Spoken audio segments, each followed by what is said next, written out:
of the day to the family. I pray that everyone is doing well. This is your brother Samal here for another episode. Whether you're in the UK, the United States, South America, Australia, Canada, want to say welcome to Africa. Welcome to Kenya. I'm residing currently in the southern region in Kenya, a nice coastal place called Diani. So feel free. Welcome again. My name is Brother Samal. If you're here for the first time, go ahead and hit that like, share, and subscribe button for us. It helps us to expand on YouTube. It helps us to mix things up in the algorithm.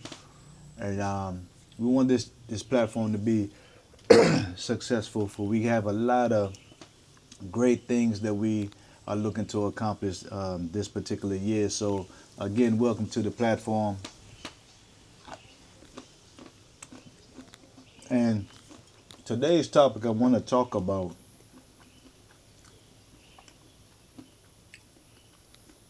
is Africa really the promised land? And we're going to take different perspectives to come to a final conclusion today. I'm well traveled. I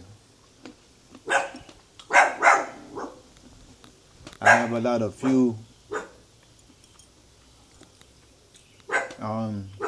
I've been to Israel, affiliated with a Hebrew community in Israel.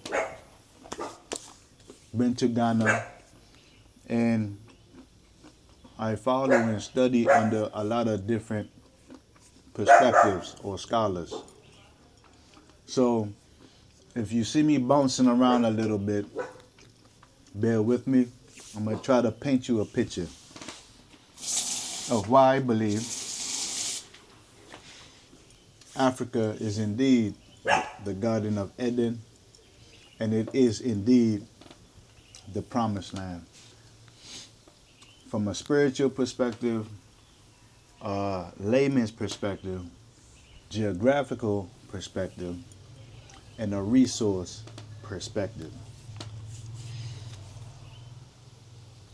If we go back a little bit in history, we will find that our experience in America has only been a couple hundred years. Well, a few hundred years. And that so-called African Americans, and I want to preface it and say so-called because, as eloquently put it, Malcolm X said, just because a kitten was born in an oven don't make the kitten biscuits, right? So just because we woke up and we was born in the Americas, in the Caribbean, don't necessarily make us African Americans or Caribbean. We are in fact displaced Africans, right? Don't care how long you've been gone, the blood that flows through our veins is African blood. Yeah, we may have taken on different ways of doing things in life, and our perspective on things might have changed over centuries, but the fact is that the blood that's flowing through our veins is in fact African. So in order for America to become the superpower that it is, it was on the backs of people that was displaced from Africa, right? And I'm going to try to tie biblical history and world history in, right? So I want to refer you guys to a biblical verse. Let me find it real quick.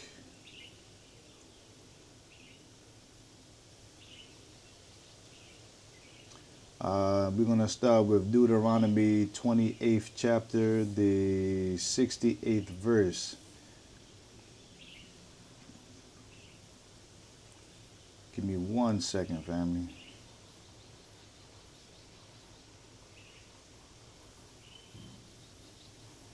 am I at?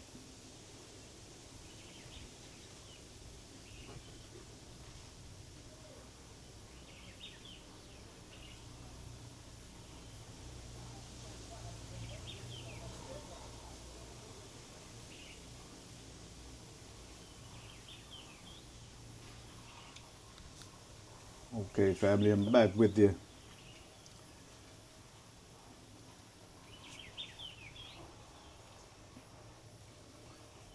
So Deuteronomy 28:68, it said warns of a curse, right? It said the Lord will send you back into Egypt on a journey I said you should never make again. Right? Hold on, let me drop down a little bit.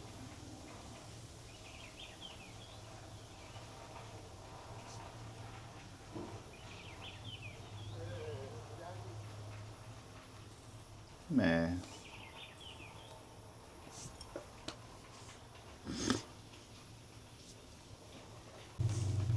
So it says the Lord will send you back in ships to Egypt on a journey I said you should never make again. There you will offer yourselves to make sale to your enemies as male and female slaves, but no one will buy you. Right? So it is saying that I will send you back into Egypt, but this time by the way of ships. Now, geographically speaking, we have to understand that Israel and Egypt is landlocked, right? So as the story tells it, that when the children of Israel left out of Egypt, they walked back to Israel in the wilderness, correct? So you wouldn't need a ship, right, to go to Egypt. So it is talking about, prophetically speaking, something that would take place in the future. It said that I will send you back to Egypt, but this time by the way of ships. And you will be sold unto your enemies as male and female slaves. And no one, in the Hebrew, it says right here, no one will buy you. Well, what is it really saying is that in the Hebrew it says that no one will be able to redeem you. Because you was put in this predicament because you turned your back on the creator of the heavens and the earth.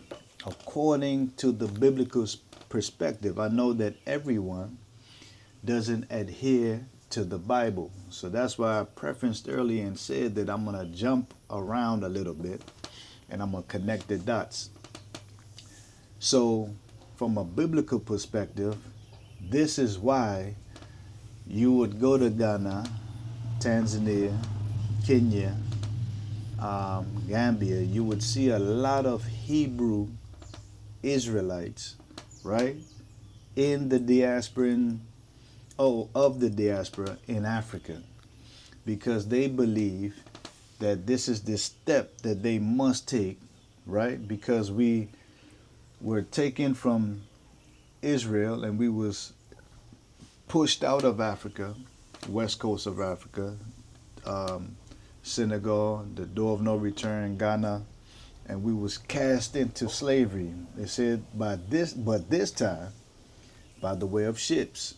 So the mid-Atlantic slave trade, the chattel slavery that took place in America for hundreds of years, being hung from trees, being whipped, being raped, you understand, by the slave master, by interbreeding with the slave master.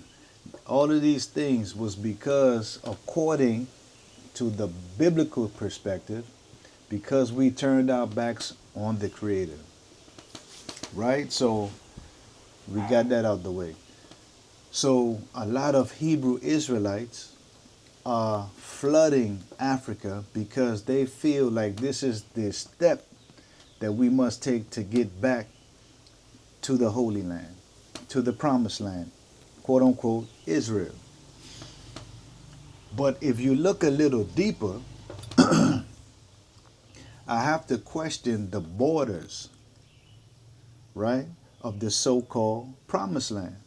Because if we look up, you would find that Israel Africa is landlocked, only divided by the Suez Canal. You guys can Google this. Google, when was the Suez Canal constructed or created? It's a man-made canal, a body of water that was created by, like I said, man. So Africa slash Israel is literally on the same plate, right? They are landlocked.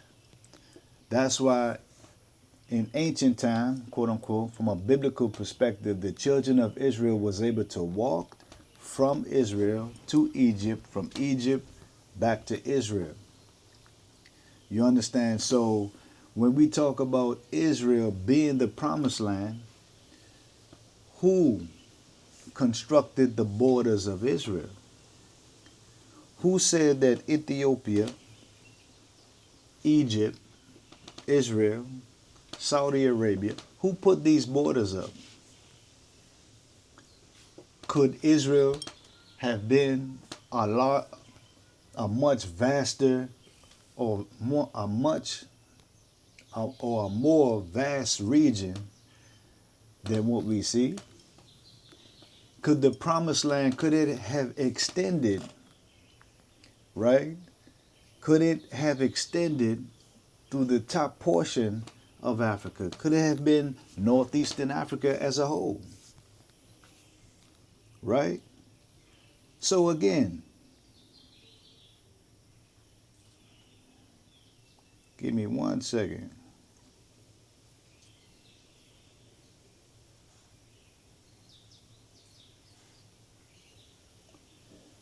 From a biblical perspective, and you guys can look this up also,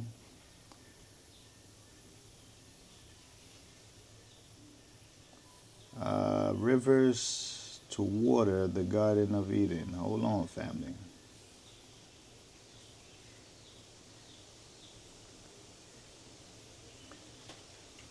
I do have my books, but they're not here with me. I had to leave 3 suitcases up in Nairobi.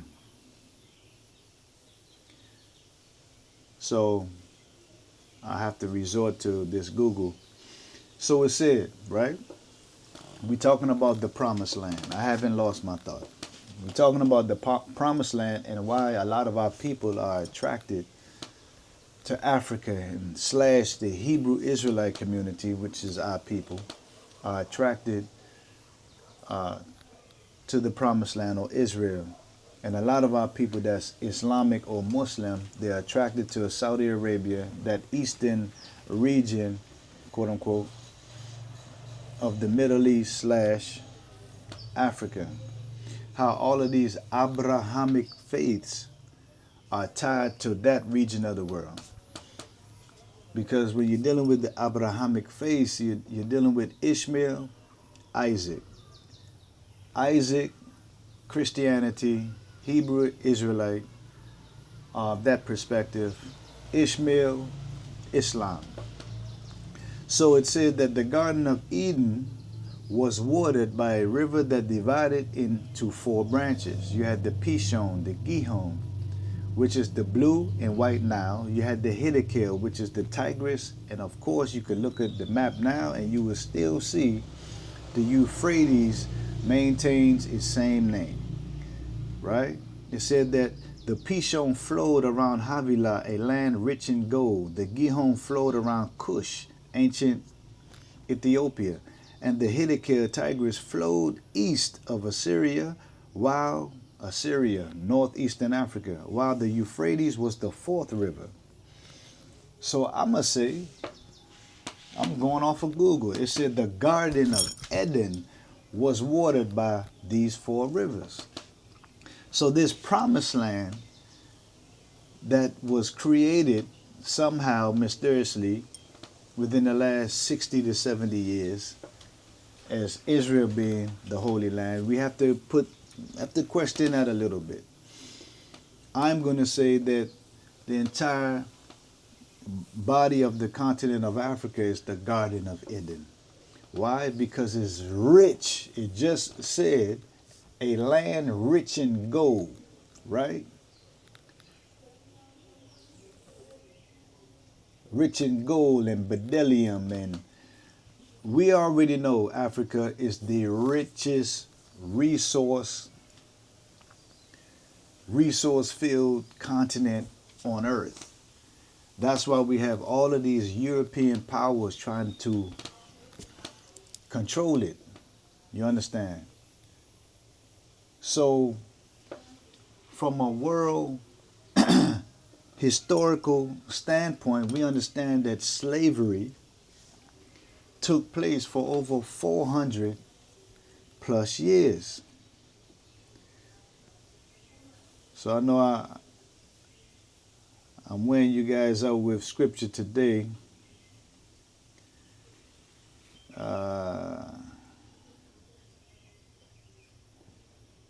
Give me 1 second. This will be my last one.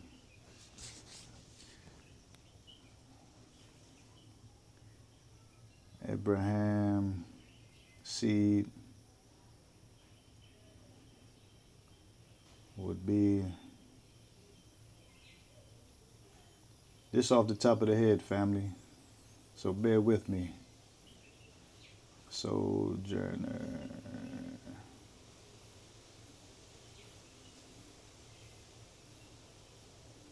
For over 400 years. Let's see what comes up.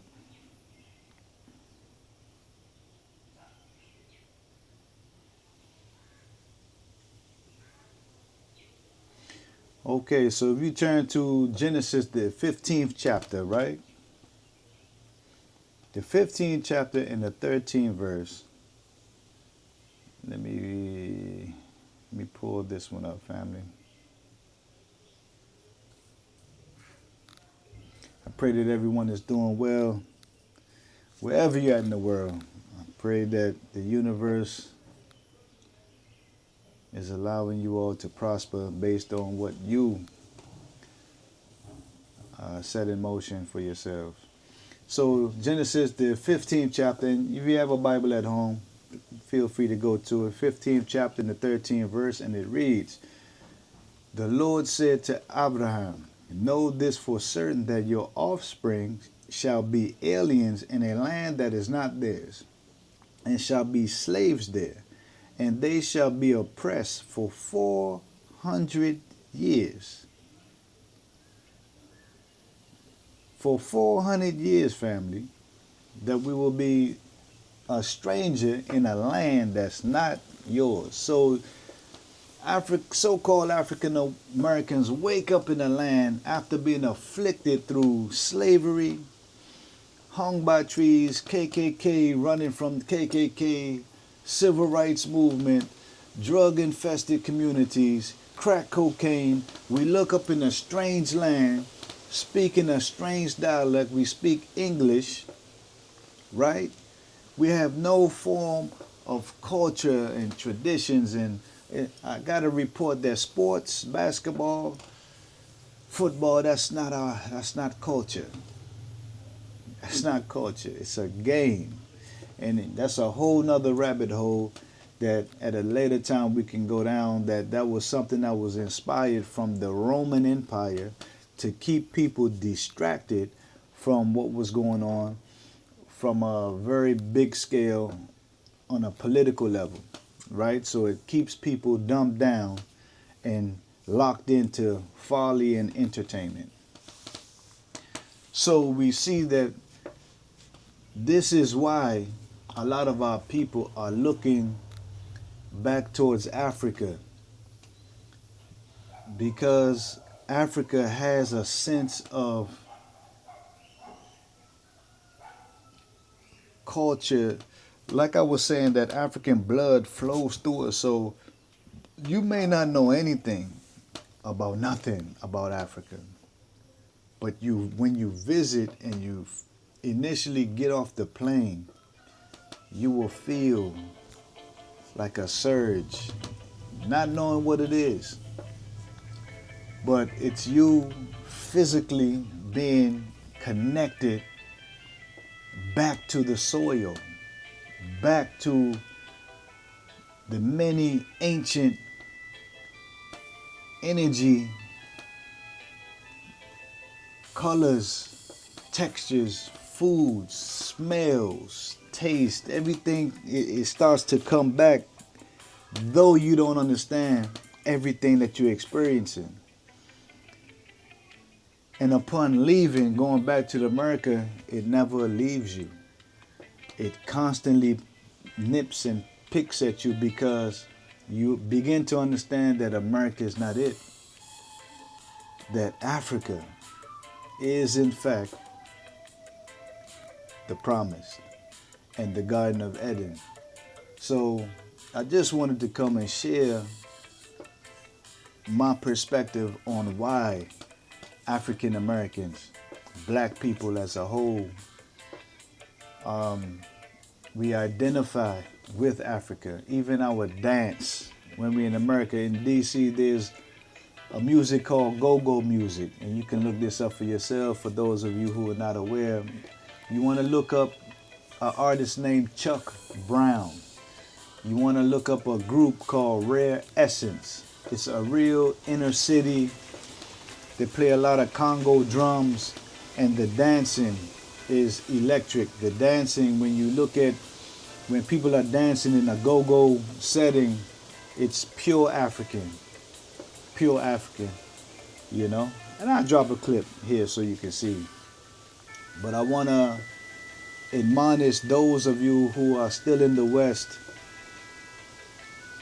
make it your duty, make it your life goal to come to Mama Africa, to visit, to see what it is that she has to offer. And I promise you that you won't be disappointed. So until next time, family, this is your brother Samal here, tuning out for another one. Until next time, take care of yourself. Jah know.